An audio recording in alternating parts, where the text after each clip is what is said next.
Welcome to the Wind Up with Will, everyone. This is your host, Will Lewis, again, and today I'm going to do another sports video. Shocking, I know. So today I'm going to talk about some college sports, recent happenings within the NFL, and yeah. So I'm going to talk about first is a rivalry basketball game that took place last night that some of you might not know happened. And that was my Murray State Racers here, Tradition Reigns here, um, facing Western Kentucky the Western Kentucky Hilltoppers. This used to be a huge rivalry back in the day. Both teams were each other's most hated rivals, going back to when they were both in the OVC until the early 80s, I believe. They played in a bunch of big games, a bunch of OVC tournament games, and Western kind of dominated the conference, and Murray would win it every few years. And then Western left the conference, and Murray's dominance began to take off with no other competition really in the conference, at least at the level of Murray and Western. And Murray just kind of dominated, built themselves up into a great program, and still continue to play Western regularly, and they would have rivalry games playing each other, alternating who got the home game each year. I actually went to a few of these games when I was a kid, and they kept doing this, and Murray kept getting better and beating Western a little more, and then Western decided not to schedule Murray anymore, and that went on for about 10 years until they finally played again last night. Which was fun. It was exciting. I was really excited to go to the game. I went to it. And unfortunately, my Murray State Racers lost to Western Kentucky. Western Kentucky won 86-81, which is kind of fitting because I believe we beat them the last game that was played in the series. Now, they won by 5 points, and they looked like slightly the better team. They shot the ball well, and they really did well at driving the ball into the post, getting layups. Murray State struggled inside. We did not have a post game presence really our big men didn't really show much offense, and we also struggled on defense inside at stopping Western and being able to contain them or force them outside. And the few times that we did, Western was able to connect on threes, and they were due to have a game hitting threes, especially after having played Wichita State. Western Kentucky went 0 for 21 on threes. So they were due to hit some threes, and I believe they went 8 for 16 last night. Got the box score here. Yeah, they were 8 for 16 on threes. Murray State also made 8 threes, but it was 8. We were 8 of 23 on threes, so obviously not as good there. Free throws also hurt Murray State. We missed quite a few free throws. We made more free throws than them and had quite a few more attempts than Western Kentucky, but we missed 9 free throws. We were 23 of 32, whereas Western Kentucky was 18 of 21. And I believe last night on the radio they said that Western made their last 17 free throws. So obviously one team shot the ball better than the other. On their field goal percentage, Western was 52% from the field, where Murray was only 41%. Western just shot the ball better, and they were better in the post and being able to drive and get layups, where Murray struggled not only to do that, but also in stopping Western defensively in that. But Murray still played a good game, and I have hopes for Murray this year. Western's a decent program, and hopefully we can just improve from there going forward. But I'm excited that this series has been renewed, and next year we play at Western. I don't know how many years they have set up to continue this, but I hope they continue to do it every year, because this used to be a huge rivalry game back in the day. And I'm hoping as they continue to play, the rivalry will continue to grow. It's always fun going to big rivalry games like that, even if it's smaller schools like Western Kentucky and Murray. But there was also some other college basketball games last night. There was the State Farm Champions Classic played between Duke and Michigan State. Duke, the number 9 team in the country, beat Michigan State, the number 18 team in the country. They beat them 74-65. Leading scorer for Duke was Caleb Foster, and Tyson Walker from Michigan State scored 22 points. There was also Marquette and Illinois was another top 25 matchup last night. Marquette, number 4 in the nation, beat Illinois 71-64 Illinois is ranked 23rd in the nation. That was the Gavitt tip-off games. And I believe there was another, yes. How could I forget that game? And then the other, it was a late night game last night, was Kansas versus Kentucky. Kansas, the number 1 team in the land, versus Kentucky, the number 17 team in the land. Kansas won 89-84, and Hunter Dickinson had himself a game. I remember seeing the stat sheet last night. He had 27 points and 21 rebounds. It was 8 from 12 from the field, 10 of 11 from the free throw line. Phenomenal game for him, powering Kansas to win over UK. Kansas is showing why they are the number 1 team in the country right now. That's all I've got at the moment for college basketball. Maybe I can go through the top 25 at some point and projections for who I think has a good shot at winning their conference and getting into the tournament this year. But I really follow the Big East and Missouri Valley, especially the Missouri Valley now that Murray's in it. Follow those conferences more than others, so I might have more of a leaning or bias towards those conferences and teams. Sorry, the lighting's bad in here. I'm having to lean forward. But hopefully I can get some videos out more about college basketball. It's one of the sports I really love and really love following. So it's also fun to go to the games. It's just the passion, the Cinderella moments. I'm going to also I'm going to move on to college football now. And in the college football world, if you've not been following it, Jim Harbaugh, the head coach of Michigan, is in a little bit of hot water at the moment due to the Michigan cheating scandal.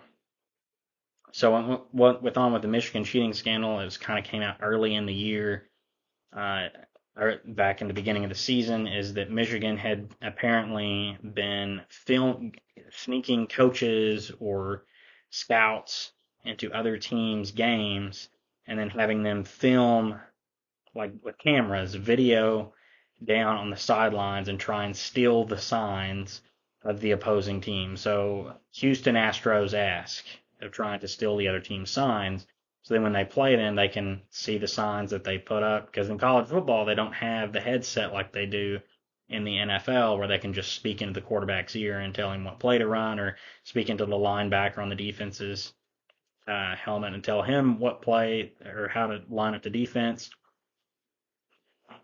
So they don't have that in college football. So instead, if you ever watch college football, that's why they hold up those signs of like the crying Jordan on the sidelines, or a picture of Jameis Winston eating crab legs or something like something weird, because that's their sign for a blitz, or that's their sign for a run pass option, like that sort of thing.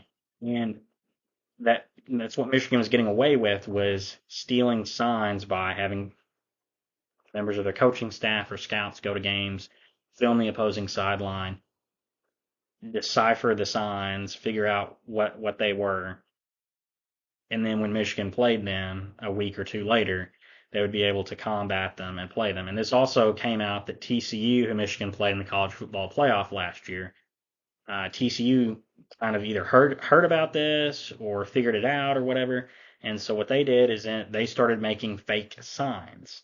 So it's thought that's why TCU beat Michigan so easily, is that they used fake signs and it tricked Michigan, and they ended up beating them fairly easily. But that's I don't know how much evidence we have for that, but it seems to be that's kind of what happened. But Jim Harbaugh at the beginning of the season, I think he was suspended for a game or two.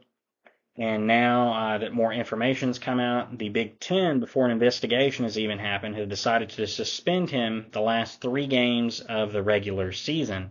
So he missed the Penn State game this past weekend, and he's likely to miss the game against, who do they play this week? Just saw it a while ago. Where did it go? Let me do it this way. They play Maryland this weekend, who's 6-4, so a decent team in terms of record, but Michigan should beat them pretty easily. And then the last game of the year, they play Ohio State in the rivalry called The Game.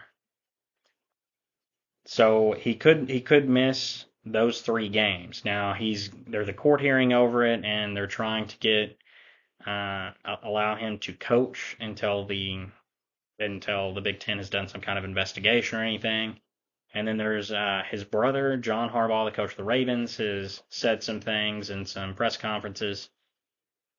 I guess trying to champion his brother is that he's innocent, saying that they searched his phone and email and computer and couldn't find anything. And this is all because of a guy called Connor Stalions that apparently concocted this entire cheating, sign stealing apparatus kind of on his own and kind of built it into the Michigan coaching system. So we really don't. I guess at the moment we don't know how much Jim Harbaugh knew about the cheating, or how much of the other coaches knew about it. But at the very least, they benefited from it, and more than likely they at least had to know something about it, because when you're a head coach or any coach on the team, and you hear about this information and your scouts or whatever bringing you this information, I think it would be a little telling what they're showing you or telling you, and I kind of find it hard to believe that he would not know anything at all about the cheating scandal, about sign stealing. So I do think that he should maybe face some punishment, but I think there should be some kind of investigation first before the Big Ten suspends him, especially while this season's ongoing. Michigan has fired Connor Stalions, but I do think there should be some repercussions for this, whether that's suspending Harbaugh next year, maybe taking some scholarships away from Michigan. I'm not a fan of having them vacate wins or anything like that. That to me, that never solves anything. We saw them win the game. We know they won it, unless you can prove like they paid the refs off or something in a game, or something like that. Like I just don't think that retroactively taking wins away solves anything. Like even with the Houston Astros cheating scandal, if they took the World Series away, it wouldn't really mean anything. It'd be like, oh well, we all saw them win it, and now in every history book there's going to be a little asterisk by it saying they didn't win. Well, there's already an asterisk by it in a lot of fans' minds because, hey, they cheated to get there. So I don't know how much taking wins away helps. I really think that punishments need to be things going forward of, hey, we're going to take scholarships away from Michigan. Jim Harbaugh is going to be suspended. Some of the other coaches on the staff are going to be suspended. Michigan's going to be fined as a university so much money. I think things like that need to happen rather than suspend Harbaugh for a few games at the end of this year and say, oh, well, it's over. Like, there needs to be something else done, and there needs to be a due process to it. It doesn't need to just be like, oh, well, this happened, we're just going to suspend Jim Harbaugh now. Like, that's not really thinking through, and there's not been any investigation into it. So I really think this needs to be something that's dealt with in the off season I mean, they could be investigating it right now, but I don't think that they should suspend him before they've done the investigation. Because what if they find evidence that he knew very little about it, and it was maybe one of the offensive, maybe the offensive or defensive coordinator that was in on the scheme? Who knows? Not trying to defend Jim Harbaugh, but I just don't like it happening the way it's happening now. I think it should be something that after the investigation's done, then the suspension comes. But regardless of whether he gets to coach or not, Ohio State and Michigan do play 2 weekends from now at Ann Arbor. It's an 11 a.m. game on Fox. They're both 10-0. Ohio State's ranked 2 in the college football playoff rankings. Michigan's ranked 3. It's going to be a huge game. Michigan's won the last 2 games that they've played each other. I think Michigan will probably win, regardless of whether Harbaugh coaches or not. I think Michigan's one of the best teams in the country, and I think they're better than Ohio State. They seem to have had an easier time beating teams. Ohio State's kind of wavered in some of their wins. But in the college football playoff rankings, the top 5 teams are all 10-0. You've got Georgia at 1, 10-0, Ohio State 2, 10-0, Michigan at 3, 10-0, Florida State at 4, 10-0, and Washington at 10-0. So I think the next few weeks are going to be exciting, and I kind of think what's going to happen in this is that we're going to see Michigan beat Ohio State, even if it's a close game. I think Michigan's going to win that game. So Michigan will be in the college football playoff after that game. You'll have Georgia, Florida State, and Washington. I think that's going to be the four teams that get in. Still, you have conference championship games, so stuff can change after that. And there still are 2 weeks right now in the regular season, so things could change even in that. We could see teams like Florida State, Washington, Georgia lose, but I don't think so.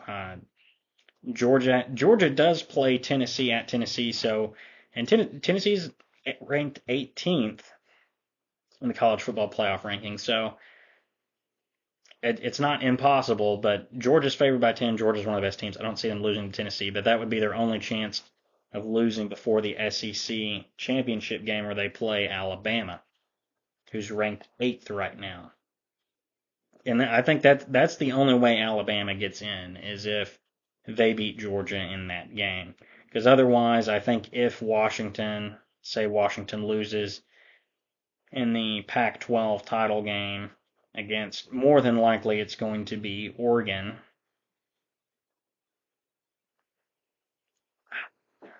Think if they lose to Oregon, I think Oregon will get in because Oregon has one loss on the year and it was to Washington, and they're ranked 6th right now.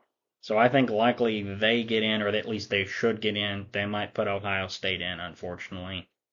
Um, but I really think it's probably going to be Georgia, Michigan, Florida State, and Washington. I think those are likely to be the teams because I don't think Ohio State's going to beat Michigan, and whichever one of those teams lose, I don't think it's going to get in because I think the other teams are too good for them to miss. Now those 5 teams at the top are undefeated at 10-0. There's a few other teams in college football that are 10-0 as well, but they play in smaller conferences, so they don't really have a shot at the college football playoff. It's very unfortunate. That's why they really need to expand to like 16 teams and take all the conference winners. That way you can rank teams. However, that way you have a far more fair playoff system rather than a committee just picking the 4 teams that they think is the best based on criteria rather than simply an actual qualification system like, all the other college sports. But whatever. I'm going to get off before I get going to a long rant about that.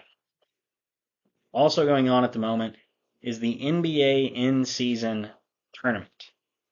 Now, this is something new this year in the NBA. I should say we're switching over to the NBA to talk real quick. Um, the NBA in-season tournament. This is something they're doing for the first time this year. I don't know if I would say I'm a fan of it. I like that it's something different, but I also don't like the way in which they're doing it. That this was brought about to try and incentivize players and teams to care about the regular season more and make at least some games in the regular season have meaning, but to me it just kind of comes off as trying to artificially create excitement rather than, players and teams just caring about actual games anyway. But that beside, the in-season tournament is a format in which you have like a pool play and then like knockout rounds, and all of those games actually count as regular season games, with the exception of the championship. And so I'll read how they're doing the in-season tournament if I can get this article here to load. It's got the nice layout here for me. So how they're doing this is they have group play where they divide all of the 30 teams into 6 groups of 5 based on conferences. So you're really just realigning what the divisions are currently in conferences on a random draw. Somewhat random draw. It's based on, they put them into pots based on where they finished last season, the regular season, and then draw them out into 3 groups within each conference. So you have 6 groups of 5, 3 in each conference. And from there, you play 4 games. So like say, I'm a fan of the Grizzlies, obviously. Got that poster up there of Ja Morant. So the Grizzlies are in a group with 4 other teams. They've already unfortunately been eliminated. They've lost, I think, all 3 games that they've played so far in the tournament. But you play 4 teams, the other 4 teams in your group, 2 at home, 2 away, and then at the end of the group stage, the group winners, the 6 group winners, and then the 2 best wild cards, 1 from each conference, then advance to the knockout round, which still counts as regular season games. And then there's a semifinal, which is at a neutral site location, and then the championship. And the knockout round is all single elimination. So I do think what I like about, and they've done like in-season tournament courts. So like if you've not been following it, there's been some wild-looking courts in the NBA for this. Some of them look okay, and it's unique. It's something different, and I like what this tournament is very similar to like the FA Cup in English soccer, or as my European friends might call it, football. But it's different because these games also count as regular season games, which I don't like. I think if they were going to do this, that if they wanted to do an in-season tournament, I don't think it should count as regular season games. I think they should do something similar to the FA Cup, where the games are themselves an entirely different thing. So you have some teams that will actually rest players and focus on playing in the in-season tournament, the FA Cup, if you will, in soccer. And then other teams are like, we don't care as much about this. We want to try and actually care about the regular season. So it adds some variance in there of what you're trying and your strategy on what games are more important than others. But I think the NBA is doing it really, and why they are regular season games is the NBA is wanting regular season games to be more important, or at least some of them to be viewed as important and gain more recognition.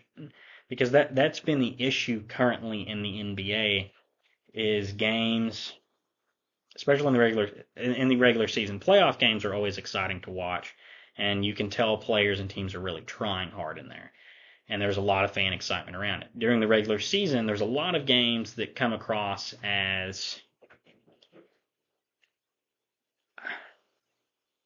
lackluster, almost meaningless, like where the arena's half empty and the team's resting half their players, and the players don't play defense and don't try. And that's not to say that some teams and players don't, they do, but there is kind of this idea, or I should say idea, but this view that the regular season doesn't matter as much, especially when you let 2/3 of the teams into the playoffs. They're not going to care about the regular season as much. Teams and players aren't, and they're just going to keep resting players for load management and just care about playing hard once they make the playoffs.